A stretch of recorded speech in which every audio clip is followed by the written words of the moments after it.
I don't think when I'm done making this video, Suzuki is ever gonna wanna talk to me again. Is this motorcycle worth $8,999 plus a $600 destination fee before dealer fees and taxes? Oh boy, we're gonna have to find out. The original DRZ 400 SM was powered by a 398cc single-cylinder motor putting down roughly 40 horsepower and 29 foot-pounds of torque while weighing in at 321-ish pounds depending on who you ask. It has fully adjustable Showa suspension, a dashboard, some brakes, and that's kinda it. Suzuki ran the DRZ for the better part of 20 years unchanged while pioneering the bold new graphics meme. Seriously, you could take the motor out of a 2005 and drop it in a 2024 and it'll run just fine. That comes with a bunch of positives, like a massive knowledge base and aftermarket, but there's plenty of negatives too, like an agricultural motor developed in the mid-90s, as well as carburetors, which, that's a whole other thing. Then Suzuki unveiled the DRZ 4SM, the first real update to the motorcycle in 2 decades, with a 398cc single cylinder putting down 38 horsepower and 27 foot-pounds of torque, while tipping the scales at 340 pounds, so heavier and slower, at least on paper. In the business, we call that foreshadowing. The online discussion quickly devolved into 2 camps. The old DRZ elitists who generally agreed that this new bike couldn't hold a candle to the old one, and the new bike crowd who were cautiously optimistic and said to wait and see. I even got a chance to see the bike at AIM and was told by somebody at Suzuki that there was some economy of scale to help manage the price. Then Suzuki came in like the Kool-Aid man and dropped a $9,000 price tag, and there was no rejoicing. Everyone said that the bike was dead on arrival just based on the price, but let's put that aside for the time being and see what the bike is actually like now that I've spent a few weeks riding it back to back with my old DRZ. We'll start out in the twisties, but before we do, I need to remind y'all that I am giving this bike away, and today is the last day you can get entered to win. If you're interested, click that link down in the description below. You've got until 11:59 p.m. Pacific Standard Time tonight to get entered to win. A huge shout out to the fine folks over at Fan of Them for helping me give away these motorcycles. Good luck to everybody who's gotten entered, and with that, let's hit the road. Let's talk about the power delivery. Alright, power delivery on this bike for twisty road riding is awesome. I'm not gonna lie, it is awesome. Could there be more power? Maybe. Do you need it? Nah, not really.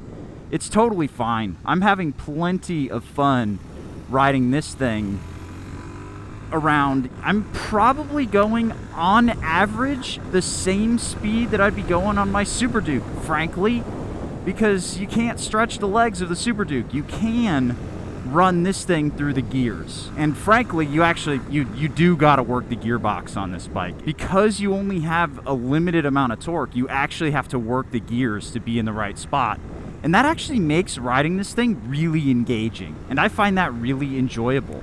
What really helps just like buoy that feeling of fun, ooh, that was a guy on a 698 mono, Supermoto brethren, what really helps this thing just feel more fun is the brakes are really nice on here. The Nissan single rotor up there feels really good. I feel like it'd feel better if it weighed 317 pounds like the old DRZ, but you know, fuel injection and ABS comes at a cost, I guess. The suspension, oh yeah, the suspension is nice on this bike. This is really solid stuff. I really like the way it feels side to side. For me, I definitely need to increase the preload on this bike. I haven't done that. I've left it stock just because, you know, I don't love busting out the tools and making it go. That's not my thing. But I can tell that the rear end is squatting a little bit extra under my weight. So with several threads of preload, it'd feel even sharper. But as it sits right now, this thing just flips right into a corner. That's one of the cool things about these supermotos, man. With a wide bar, a small tire, a little bit of brakes, and a little bit of gumption, you just set the bike online and just send it. And it's so much fun. That's just how my brain works. But again, I'm very impressed with this thing in the twisties. It feels so good. And yes, I think it feels better than the old DRZ. But I've said a lot of nice stuff about this bike. We got to get it back on the side of the road and talk about some of the cons, because, man alive, for the price, there are definitely a lot of corners that got cut on this thing. Now, when it comes to the DRZ 4 SM here, there is one big con that we're going to talk about in a minute. But first, let's talk about some of the other stuff that's on here that's a little less obvious, perhaps. So first and foremost, I don't love the fact that we have the same master cylinder that we had on the old bike. Come on, it's been 20 years. It feels fine. It feels fine. Really, the rubber lines, that's kind of what's holding this whole braking situation up. It's a pain in the butt to swap over to steel lines here, and there's a lot of line that you got to get rid of. It was a lot nicer when it just went straight down. I like the fact that this bike has ABS, and I extra like the fact that there's a single button press here to turn it off at the rear wheel. That is awesome.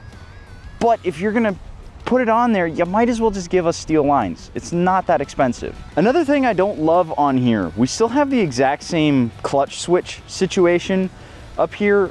I've never had good luck with a DRZ's clutch switch. It's updated, so it's a different model. I'm hoping that means that it's going to last a lot longer. I'm not gonna have this bike long enough to actually know. Honestly, just bypass it, just call it a day. I did that with my bike. Most folks do that with the DRZ. One nice thing though, you can start it on the side stand without pulling the clutch in. That is a nice update. Now let's talk about the looks on this thing. Me personally, I like the way this bike looks. I actually like it a lot more in this white and blue colorway.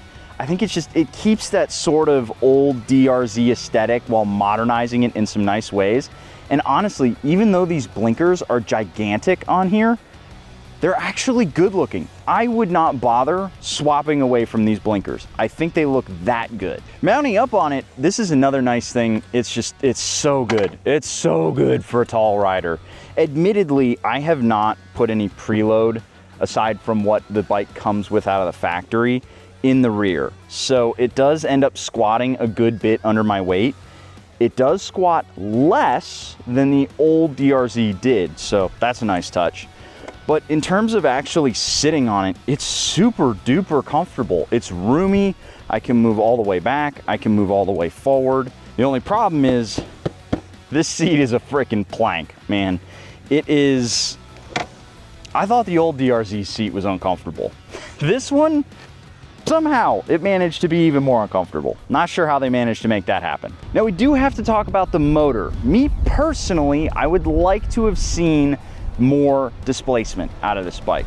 A 500 or a 450 would have been so nice to just keep up with some of the other bikes out there. I understand that this bike has to be A2 compliant. Get it. But you can go up to 47 horsepower. Moving down from the motor itself, we gotta talk about the transmission. Why no sixth gear? Who thought that was a good idea? This just, I spend so much of my time on this bike bouncing between fourth and fifth. And I wish it had sixth gear. Now you've heard a lot of me talking about this bike, but I have the benefit of not only having an old DRZ in the garage, I've been working with Jake the Garden Snake, the world's premier DRZ human, to give this bike away. And he's been having the bike up on a racetrack. He's been modifying it. He's been doing all the silly squid stuff that you would expect with a DRZ. And I brought him in just to have a little bit of a conversation here, so you're not just hearing my opinion on the bike. Well, thank you, Spite. I suppose I don't know if I'm the world's most expert on it, but I put a lot of miles on one, and I've put a good bit of time in here on the new one. So, you know, hopefully I'll have some things to tell you. So first and foremost, you've had the bike a lot longer than I have at this point. And you've been messing around with it and doing some other stuff. It's no longer stock, you keep telling me. So what have you done to the bike? Okay, so we swapped the tires out before, because I took it to a racetrack. And I've been saying this you've heard me a bunch saying this if you've been on my channel. I think the rear tire is dangerous it comes with, and that comes down to the profile and the size of it. It has a 140/70. We wanted a 160/60 on the rear. That works way better with a 4 1/4. That's going to keep you safer, in my opinion. I mean, you remember, Spike, when you and me were riding around, the first day I was on it, we did a little ride, and we were in the parking lot. I'm leaned over riding around. I kept getting the rear to break loose, and I've had that happen a few more times on a ride that I did later. And I said, you're falling off the edge of the tire. So we've upgraded this, a big thanks to Revzilla. I said, look, we want to upgrade this thing, and they send us out the tires. These are their Michelin Power 6s. The other thing we added was an ABS switch. Now, one of the things with the DRZ a lot of people complain about is that it's got these power modes and traction control. Nobody wants this. Well, the cool thing is it just stays in whatever mode you left it in. The only thing that doesn't stay is the ABS. It doesn't stay off when you turn it off, and you can only turn it off to the rear, which means no stoppies. It's a supermoto. It's kind of a stunt bike thing, in my opinion. We wanted to fix that, so we added a switch to this bike. Very easy. I've got a video on that about turning it off. Flip that switch. ABS is fully disabled front and rear. Speedo still works. You just get a little light that says it's not working, and it's a hooligan bike then. So we tried to film an entire video, and in fact, I filmed an entire video on this, but Jake mic'd his backpack instead of his helmet, so we lost his half of the vlog. But we were riding my old DRZ along with the DRZ that were given away, and I think both of us reached a kind of interesting conclusion, and that is the DRZ 4SM that we have is basically what you would get if you passed the old DRZ through a modernization filter. The motor's a lot smoother, the suspension honestly feels a lot better, but give me your thoughts on the bike relative to the old DRZ. Okay, yeah, I have to say this is a place I was wrong. I said numerous times that this was the KLR treatment, as in they took the old bike, slapped EFI and new plastics on it. They did a lot more than that, and I have a video where we actually rip it all apart, and I was kind of blown away. I mean, I knew they had to change and add things for the EFI, but there is a lot there, and then they also moved a lot of parts over. It's a crazy mash. It's probably about 50-50 new parts, old parts. And the result of that is it feels like a different bike, you know? If you rode the old DRZ and you jumped on this one, there's gonna be some familiarity there about how the bike sort of rolls and handles, but it's a different bike. To you, what's the biggest change that they made to like modernize the motorcycle? This is going into the engineering side of things I don't fully get, but you can harmonically and secondary, primary bounces. It's not just the engine is balanced, right? It's how it's balanced, high RPM, low RPM. And I think that they've balanced it for higher RPM now than they did before. This thing actually cruises down the highway, and it has the same gearing. I can say that now, like I found that out yesterday. That has been like a research thing that people on my Discord we've been trying to figure out. It's the same gearing as the old DRZ. They've modified some of the gears to like be smoother or something. I don't know, but it's the same gear ratios. So somehow it's better, and that's magic. Yeah, it's really hard to put my finger on exactly why it feels better, but it's just the motor doesn't feel ancient anymore. You used to buy a 2024 DRZ 400 SM just like this, and you're riding a bike from the early to late 2000s, early to late 90s. Yeah, it's late 90s. Yeah, this bike came out in 2000, so it was developed and designed in the late 90s. So it's a practically ancient motorcycle, and the new bike just doesn't feel ancient. It feels like a bike that was developed in the late 20-teens and the early 2020s. Now, here's the real question that I have for you, and this is tough, but what would you spend to buy that motorcycle? The MSRP price is fine. Really? Oh man, all right, okay. Jake just pissed off the entire internet. Justify yourself. I can hear the keyboards going from here. It is incredible. Here's the deal. What it comes down to is there's still not a bike that compares to this bike in its category. This bike still to this day sits alone. And I know you're thinking, what about this? What about that? We can go through them all if you want. I can try to do a real fast rundown, but no, they don't compare to this. And they took the old one, which was what, like $500-600 cheaper? It wasn't that much cheaper, and they added all this new stuff. They do have to pay for all that. There's the R&D, there's everything. Don't get me wrong, I hate the fact that bikes like The Suzuki's own V-Strum is only like $1,000 more, and it's at 800 with a giant fairing. No, they need to work on it, but I would pay the price for it because there's not another bike like this on the market. So let's try, just for sake of argument, tell the internet why the KTM 390 SMC-r is not the better motorcycle to buy. Yeah, this is the main one that people are going to compare it against. Price is better. It's got a 6-speed, right? I hear you. That is not a real supermoto. That's an adventure bike dressed up as a supermoto or an enduro bike. Oh boy, here we go. And it's heavier. The geometry of it's weird. It doesn't have the suspension travel. And I've been saying this for a while, and I got completely validated on this. And I know I'm going off someone else's review. I need to see it myself, but there's a European publication out there. It's like SP1000 or something. They took this DRZ, one of these, and a 390 Supermoto to the track and to the streets. Go look at what they had to say about it. They kept saying it was a street bike dressed up as a Supermoto, talking about the 390. And these are European guys that love KTM, and they were like, they said, don't jump it. Like, I would not jump this bike. It is not good for jumping. They said, don't do it.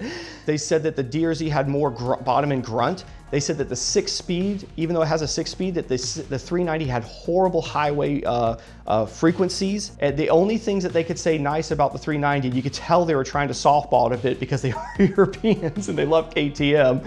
As they said that the KTM had a nicer display, because it actually has, I guess, technically a little TFT, where this still has an old LCD, whatever, display. I don't know about you, I don't care. And then they said that the KTM had adjustable levers. I don't care. All right, so let's wrap this up. You've got one bike to choose from for the rest of your life. You're stuck on the desert island. You can have either the old DRZ or the new DRZ. Which one do you stick with? Okay, and this, I would not have said this if I hadn't been to the racetrack and put this one head to head with a big bore stroker. Had cams, the carb. Our buddy Dewey builds these things, he loves them. And I'm gonna tell you what he said. He said, this thing is better than my DRZ, and that pisses me off. So I'm sorry, I would take the new one. I would take this one, put a pipe and a flash on it and a tune, take the airbox door off, and have a 42 horsepower with good throttle response DRZ, which tuners have shown you can do with this thing now. So yeah, I would just have that. Well, dude, thanks for weighing in on this one. Really appreciate having somebody else bearing some of the brunt of the internet telling me I'm wrong. Oh, they're gonna hate us for this. Yeah, I'm so sorry. Look, I wanted to hate it. I wanted to. It's good. Yeah, I can't deny it. But guys, let's get this bike back out on the road one last time and wrap things up. The more I ride it, the more I do feel like, yeah, I could see this being the Gen 2 DRZ. It really does feel like a successor. But, the biggest but in the whole motorcycling industry right now, the price. Oh my God, the price on this thing. Oh my God. It makes every flaw that's on this bike inexcusable. It really does. Every flaw that this motorcycle has is inexcusable. Rubber lines, inexcusable. 20-year-old master cylinder, inexcusable. No tachometer, inexcusable. I got a screaming deal on this bike. It was written up as the wrong year DRZ. It was listed at $7,500. Somebody made a mistake. I got out the door for $10,000 on this thing. Out the door, 10 G's. Even at that price, it's a lot, but it's certainly a lot more acceptable than $8,999 plus $600 plus dealer fees plus taxes. It's just too expensive. It is just too expensive. When you start charging this much money for this motorcycle, you're putting it in the firing line with the 690 SMC-r. You're putting it in the firing line with the Ducati. You're throwing down with the motorcycles this bike cannot throw down against. The technology that's on here is not going to help you justify that price point. Look, it's nice. It's nice that I can turn off the ABS. It's nice. I like having ABS. ABS is good. But it doesn't, no. Not $9,000. Bad Suzuki. Bad. It is difficult for me to put into words how overpriced this motorcycle is. Because the bike is great. It's a great motorcycle. It's such a good bike. It's so good. If the list price of this bike was $7,000 and you could get out the door consistently for under 10 G's, okay, sure, fine. That's a lot. But you got to remember, the old DRZ was already overpriced, right? The old DRZ just it was like $7,500. So you are already making money hand over fist over that old DRZ. Just suck it up. Suck up some loss on this bike. Because we know Suzuki's not making a bunch of money on motorcycles in the United States. That's just not what happens. So just have a loss leader, man. Get people excited about this bike. At $9,000? Yeah, yikes. Just big yikes, man. But, shameless plug, you don't have to pay that. You can get entered to win this motorcycle by clicking the link down in the description below. And then you don't have to walk into a dealership and fork over five figures for this thing like I did. I swear to God, it was $10,000. Click the link down in the description below.